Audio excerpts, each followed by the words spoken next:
What are you doing this weekend? We've got some ideas. We got plenty of things to talk about in a special KSAT Q&A. We are joined in studio today by a San Antonio born and bred influencer, a real live influencer in our studio. And there's a bit of a story about her account. Yes. That we would like to share. So Stephanie Guerra is with us. Stephanie, yes. Great to see you. That's me. Pure, I'm not going to be able to say it right, but you can see it's Puro, and then we had to take off the last three because our moms are watching, yeah. But it rhymes with flinche. Mm-hmm. That's very true. But you are, you have a great list week in and week out of things to do in San Antonio. So that's why we asked you to come on. So let's start going through some of the favorite things that you see at this weekend. I love, keeping it local and highlighting all of the great people and places that make up San Antonio culture. So there's always tons of things to do, so many things going on. I can't keep up. There's great coverage by our local news stations like KSAT on what's going on over the weekend, but yeah. I do still love to put out my Puro picks of the week. Yeah. And this weekend is super busy, just like everything else. My number one pick for this weekend is actually a production that's going on at the Guadalupe Cultural Arts Center that's in the west side, in the heart of the west side of San Antonio. And it is Crystal City 1969, and it's based on a real life walkout of Chicano students in South Texas. Unfortunately, fortunately, it's sold out all weekend long, but it's an amazing production. Right? Yes, and they are actually going to do some live streams of the platicas, of the talks, before and after Saturday and Sunday shows. So you can go to the Guadalupe's Facebook and check those out there. Yeah, this was kind of a very important moment in Mexican-American civil rights. Yes. The fact that these are a student-led walkout in Crystal City, and it changed everything. Yes. Yeah, and not that far from San Antonio, and not unlike San Antonio, because we've gone through that here ourselves. Do you get an idea they're going to keep this? They're going to keep this longer, maybe, because of the sold-out shows? I hope they'll add more shows. I know productions are always a huge deal with time and effort and funds, so always support your local theaters and nonprofits by buying tickets or making donations. I hope that if they can't add more shows this week, that they bring it back again soon, because it's so important for everybody to go see, and I'm really happy that it sold out. Yeah, hopefully that is what drives more shows on the calendar and more ticket sales. Speaking of local artists, you are highlighting a local Latina who is performing this weekend. Tomorrow, Angel Cintron, she is Latina from San Antonio.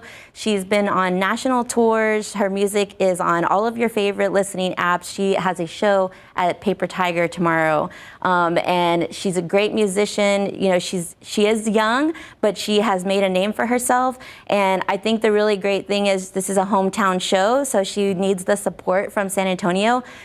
And the St. Mary Strip also needs your support. Yes. So I know that's been talked about a ton, but if we want Paper Tiger to survive and more music venues and places for people like Angel to have their start in the San Antonio community and then make their way to a national scene, we have to support the music venues and entertainment and cultural strips that we have now. How would you describe her music?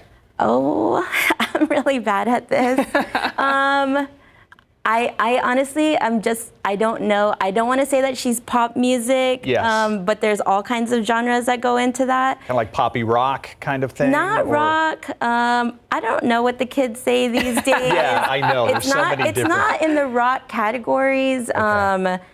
She's, maybe more of a singer-songwriter, but it's not acoustic. I honestly have no words right now. We're all going to have to go see it for ourselves, right? She's making her own way. So, I am really glad, though, that she is always very proud of her Latina and San Antonio roots, and that shines through her music. Yeah, I love Keep It Local. All right, let's talk about the MLK March was on Monday. Yes. But Dream Week, the celebration is continuing. Still going on until January 29th, so hundreds of events that celebrate the diversity of San Antonio. We did get to go to the march this past Monday. It was amazing to see. They estimated, 400,000 people there in attendance. I think the first one back since COVID started with the pandemic. My husband got to go for the first time. He moved to San Antonio, right when the pandemic was happening. So just to be able to see the sheer numbers, and then know that it's not just one day, it's multiple days that we celebrate. So tomorrow there's an African American market at Brick. They do this annually. In the Blue Star. Yes, at Blue Star Arts. And another place to support, another place we need to work on parking. Yes, big time. I like to talk about the real issues. So, like we need to have art and cultural spaces that we can access and park and walk to. And then if it's a ticketed event, support. If it's a free event, of course, bring everybody out. But this market is so amazing. You get to shop from Black-owned businesses. It's multicultural. They have it every year in Brick, and Brick is just an amazing space for local handmade vendors. You highlight so many great events that really focus on local creators, local artists. You do that all the time on your account. Yes. Before we let you go, I want to talk about that account because you have said you did not one day hope you would grow up to be an influencer. So how did all of this start?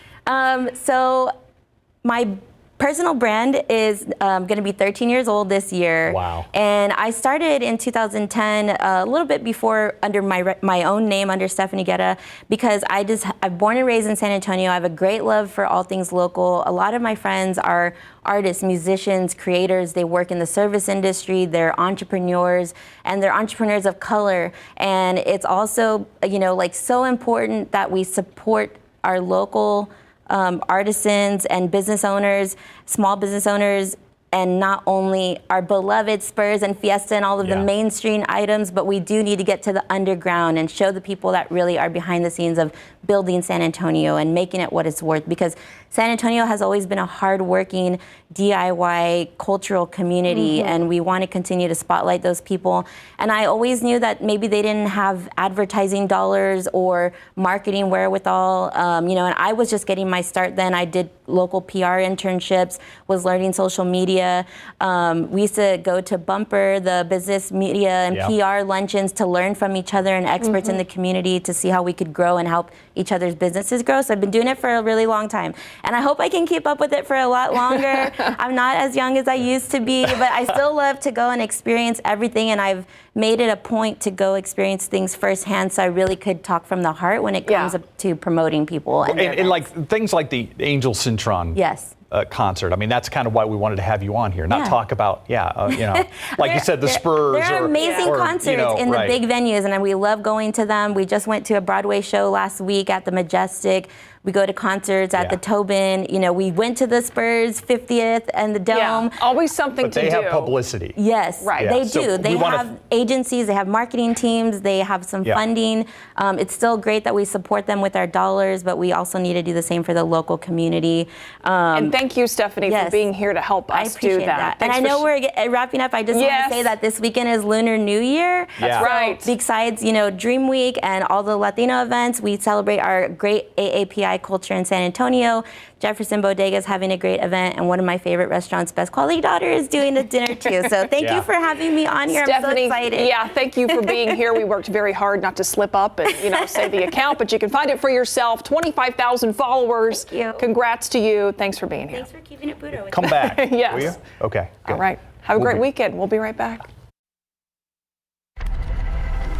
NASA and Boeing are joining forces to create a greener commercial flight technology. Both companies will work together to build a sustainable flight demonstrator. The purpose of the flight demonstrator is to test and fly an emission-reducing single-aisle aircraft that will eventually lead to a fuel-efficient commercial airliner in the next decade. Researchers and engineers are expecting the new single-aisle aircraft to reduce fuel consumption and emissions by up to 30%. The first test flight of this experimental aircraft set to take place in 2028. Look outside this evening. You can't quite see the gray anymore, but I'm betting it's still with us. So how long is it going to stick around, Adam Caskey? Oh, this gray is going to be with us through the majority of our day tomorrow, but the second half of the weekend, Sunday, looking very sunny, beautiful, but a little chilly to start the day. This evening, you're not going to notice a very big temperature drop. We'll be falling down through the 50s, and tomorrow morning we'll be in the upper 40s. So not a huge temperature drop tonight. We'll be back in a bit to talk about a little bit of sprinkle activity tomorrow, and then real rain chances right around the corner. An end of an era at Disney World this weekend. The Magic Kingdom Splash Mountain closing Sunday night. The popular water ride opened in 1992, included characters from the 1946 Disney film Song of the South. which critics claim portrays racial stereotypes. In 2020, Disney announced that Splash Mountain would be turned into Tiana's Bayou Adventure, based on the 2009 animated film The Princess and the Frog. That ride is scheduled to open next year. Take a look at this. They call it Toadzilla. It is a monster-sized king toad. I know, look at this guy. Wow. Okay, it was found in Australia's Conway National Park. It weighs nearly 6 pounds. Wildlife officials believe it could be the largest toad on record. Toadzilla. Native to Central and South America, cane toads were first introduced in Australia in 1935 as a biological control against cane beetles. However, they became an invasive and noxious species that local rangers say negatively impacted the native wildlife. For that reason, Toadzilla was euthanized and sent to the Queensland Museum to be studied. That is a big toad. That story took a turn. Well, that always happens. I didn't do it. Whenever you shared the details. I just shared I get it. the news. It's nature. It's the way it is. Invasive species are never good, and that always happens when they introduce a species to control something else. It always goes awry. Messes always up the does. ecosystem. But I'm guessing most cane toads probably aren't that big. Probably not. There's only one It's Toadzilla, huge. Exactly. Yeah. and now he's in a museum. Where's Toad Mothra? All right, stray sprinkle tomorrow morning. Generally dry for us, but just, don't be surprised if you're driving around in the morning, you get hit by a stray sprinkle or you're out for your morning run. Real rain chances Tuesday morning, and a cooler stretch of weather is ahead of us. Take a look at the radar. We had a few little echoes out there. Little bits of light green on the radar, but they weren't really hitting the ground. That was the virga, the rain that evaporates before it hits the ground. Here's the future cast. Low clouds overnight, and to start the day tomorrow, and most of the day tomorrow, fairly cloudy. Notice 7 a.m. Yeah, there could be a few sprinkles here and there, but we're not anticipating much to populate the radar screen. 8 a.m. Up and down I-35 and east of I-35, we could have some of those very light showers or sprinkles. When I say very light, I mean a few hundredths of an inch. So 5/100ths of an inch or less is what I'd expect out of those, where they actually fall. Different story along the Gulf Coast. That's where you could actually have some real rain as a coastal low pressure system develops. And then a little bit of clearing west to east tomorrow. Sunday's just looking sunny and dry. So we have this dip in the upper level flow over the Four Corners. That's a disturbance. Our next one, the one that gives us the real rain chances, that's up near Alaska, this nice big trough here. That's going to be dropping southward and throughout the weekend work its way into the Pacific Northwest and then likely dig far enough south down into northern Mexico and West Texas to give us an elevated chance of showers and even some thunderstorms on Tuesday morning. We still have it at 40%, but that's still more optimistic and better than what we had it at earlier this week. There is the chance we could raise that a bit more. Just we need a little bit more data and we need that system to get a little bit closer to us. But at least there's some hope and it's still looking promising. Wouldn't surprise me if we had a severe storm or two, even with it on Tuesday morning. Temperatures across the state, 50s and 60s. Pretty straightforward around here. 59 Hondo, 56 New Braunfels. Del Rio still at 67. That's where we had some sunshine today along the Rio Grande. Tomorrow morning, we're talking 40s, 42 Fredericksburg and Kerrville, 44 in Rock Springs, and in around San Antonio, 48 degrees. By the afternoon, low 60s locally, and even stuck in the 50s east of town. We're talking Gonzales, Shiner, Moulton, even Hallettsville and Cuero in the upper 50s for highs because of the low stubborn clouds. West along the Rio Grande, right near 70 because you'll have some of that afternoon sunshine. Elmendorf about 60 tomorrow along with Converse, 62 downtown in Stone Oak, Lake Hills, and even 60 degrees for the high. Sunday morning, chilly, 38 degrees. So plan for a chilly start to the day on Sunday, then sunny and a beautiful afternoon at 68 with the west-northwesterly wind at 5 to 15. Looking ahead, Monday, sunny near 70 after another cool morning. And then the better rain chances Tuesday morning. But I really want to stress Tuesday is looking gusty. And then notice the rest of next week, highs right near 60, so a little below average. Okay, thank you, Adam. In case you missed it, coming up next.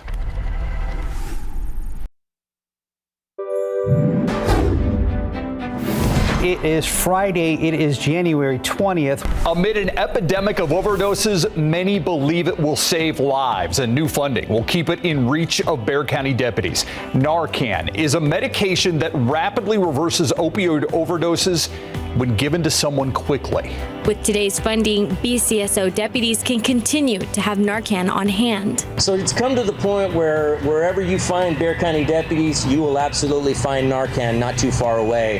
And the training that goes along with it. BPS troopers dispatched a chopper to help find a driver, decided to run from Bexar County deputies overnight. Bexar County Sheriff's Office says a deputy tried to pull the speeding driver over, but that driver in a Dodge Charger took off. The deputy did not chase him. The driver later crashed into a parked vehicle, got out and tried to run. The DPS helicopter found him a few blocks away and he was detained.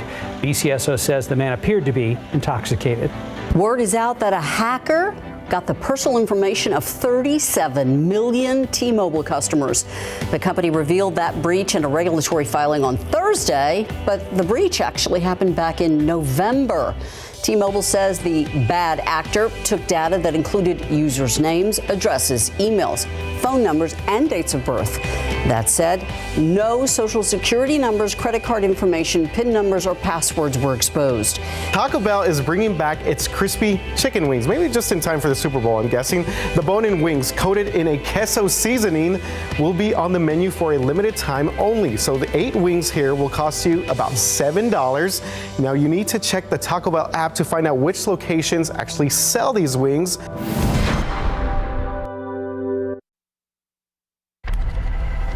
All right, you have the chance to join Ursula Perry and David Sears on the KSAT Insider Wagon. Huh? During this year's Western Heritage Parade, right now until next Wednesday, January 25th, you can enter to win. On Thursday, 5 winners will be selected to receive 2 seats on the KSAT wagon during the parade. That'll be on February 4th. Be sure to keep all arms and legs inside the wagon. Saddle up, folks. It's another reason why you want to be a KSAT insider. For all the details on how to win, go to KSAT.com and sign up to be an insider for free. You know, that wagon and the driver there, and I think his daughter were on that 1883. Is that the name of that show? Yeah. Oh. Yeah, they were on that. I was watching at 9 a.m. Dave's live shot. It was very interesting. The Tim cool. McGraw, Faith Hill one? Faith Hill Is that prequel one? Yeah, the prequel to Yellowstone or whatever. Yeah. Anyway, I'm still working on Yellowstone. So mostly cloudy tomorrow. We've got some light sprinkles in the morning and then mainly gray. By Sunday, sunny, beautiful, but cool in the morning, 38. Comfortable afternoon at 68. Sunday, really the better of the 2 days to be outdoors, but Saturday is generally going to be dry. I love when people are just part of our conversations here in the studio. Pretty random.